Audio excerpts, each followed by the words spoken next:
Hey everybody. Sitting here this morning, I've had reflections. I've been watching the news reports from the fires from LA from about an hour ago, and I had the thought of how lucky I've been in my life. So many natural disasters or weather disasters, wind or water, have touched me either emotionally or physically or both over all these last 76 years.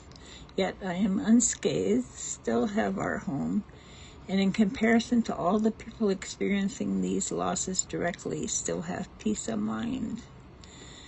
When I lived in California for 30 years, earthquakes were a normal part of life. When I was there were a couple large ones, not many power outages or loss experienced by us directly, other than water splashing out of the swimming pool on a couple occasions, but nothing serious, and they weren't bad for us, they were for other people. But August 29, 2005, Hurricane Katrina hit in New Orleans, and that was the first huge natural disaster to affect me. Personally, it didn't affect me physically or harm me, but I had been to New Orleans in July, about 5 weeks before that, and I was always so happy to visit there. It was heartbreaking to watch all the loss and devastation and see one of my favorite places in the whole world flood, and seeing all the people displaced and all the issues that came out from that. I visited there again in 2017 and realized still so many of the homes were not replaced, or they were sitting empty or still damaged even from that time. Now, I grew up in Cedar Rapids, Iowa, and on June 13, 2008, the Cedar River crested there at 31 feet above what it ever had before, 10 feet above what it ever had before. The floodwaters penetrated 10 square miles of the city. 1,126 city blocks were impacted or totally wiped out. 10,000 residents displaced, and 14% of the city was damaged. Now, this was the neighborhood where my sister and I grew up. As kids, we would walk from our home to Ellis Park, and there were many homes on every block of the walk. Now, even today in 2025, as I visit, it's still startling to me to see how many block after block after block of empty grass. No houses, maybe one house here or a couple houses there or a small apartment complex was put in, but businesses and residences wiped out, and not that many rebuilt. Now, September 13th of 2008, I was in Hurricane Ike in Houston. I was living there at the time, and for 5 very long days severely wished that I had evacuated along with others. There are thousands who did, but some of us stayed. The winds went on for hours and hours and hours, pounding rain, howling winds, and it was so fearful. And then it was quiet and calm, and I realized you're in the eye of the storm. And then came the backside of the storm, and it started all over again. It was days without power or water, unbearable heat and humidity, and no way to find relief. We were lucky then, also, with only a small amount of damage from fallen trees. My friends, who I was living with at the time, have since had their home flood twice and had to have reconstruction and doing some rebuilding. So that's been very hard for them. August 20th of 2020, I was in a derecho in Iowa. I had no idea what a derecho was, but I was visiting my sister there when it hit. I'd never heard of a derecho before that day, but quickly learned what it was, and that it was an inland hurricane. Now, while a tornado swirls an air pattern, a derecho is a straight line wind event. And to qualify as a derecho, it has to travel at least 140 miles per hour and last for 45 minutes. There was 2-inch hail.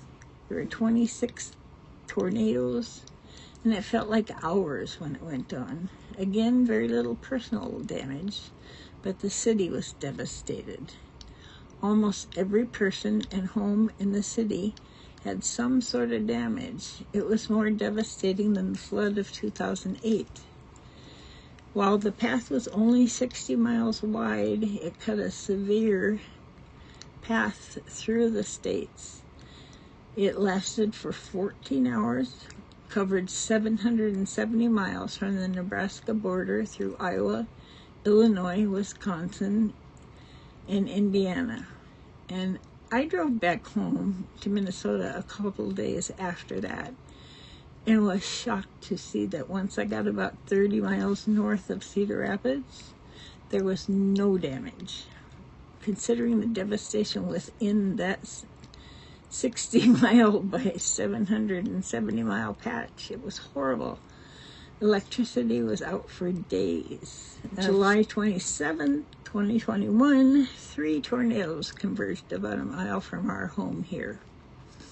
My husband grew up in this town, always hearing that tornadoes never strike north of Highway 2, and he felt very safe all for lifelong, so he was really shocked when I made him take shelter in the basement that day.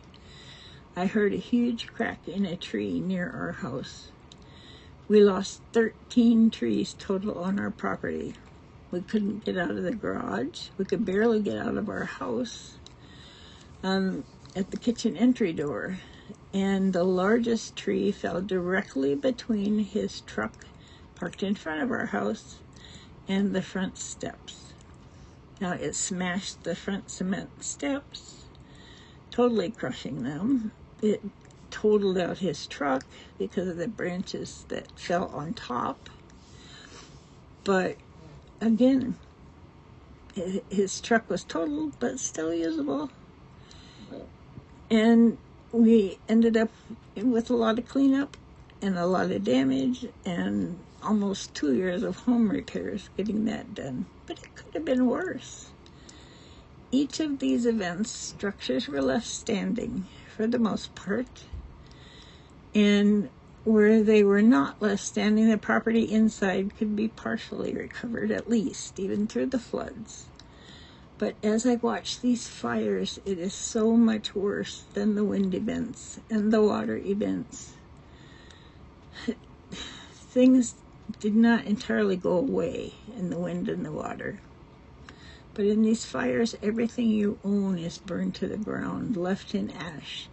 There's no going back and digging out your favorite chair or your artwork or your computers or your precious memories. Your valuables are gone. Your photos are gone. Everything is wiped off the face of the earth. Many of them will find a way to rebuild and to go on. Many will not. Many have family and friends to turn to. Some do not.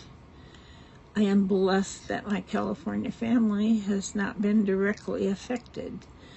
But I'm also feeling concerned because as I watch the news reports and the weather reports, I see that the Santa Ana winds are going to be starting up again in a day or two. Seeing that the return of the Santa Ana winds brings more fire danger and that my son's home and my nephew's home are right in that red zone. A careless person, arsonist, a loose flying spark from anything could set off more fires. The area is still so dry, and the Santa Ana winds are still so devastating, blowing so fast to the hot air off the mountains. Let's pray together that we get some onshore flow of the wind and return some moisture to the area before it continues on and on and on with this devastation. In the end, part of my reflection too is that what would I grab? What would I take if I only had like 3 minutes or 5 minutes to evacuate my house? What's important? I saw some lady she said, I just grabbed a picture off the wall, or I just grabbed a photo album, or that was all. That was all they could get. I'm thinking I better put together a box of the important things that I want to save that I can grab on my way out the door, because we don't know. We don't know when, if the next natural disaster is going to strike, or where, but they seem to be increasing and increasing. And I just pray for all of us to be safe, all of you to be safe. And I hope that you will help me pray for all the people that have been displaced, the people that don't know what to do, the firefighters that are worn out and exhausted. It's been sad to watch, horrible to watch, and it just breaks my heart. But thank you for letting me share all this with you today.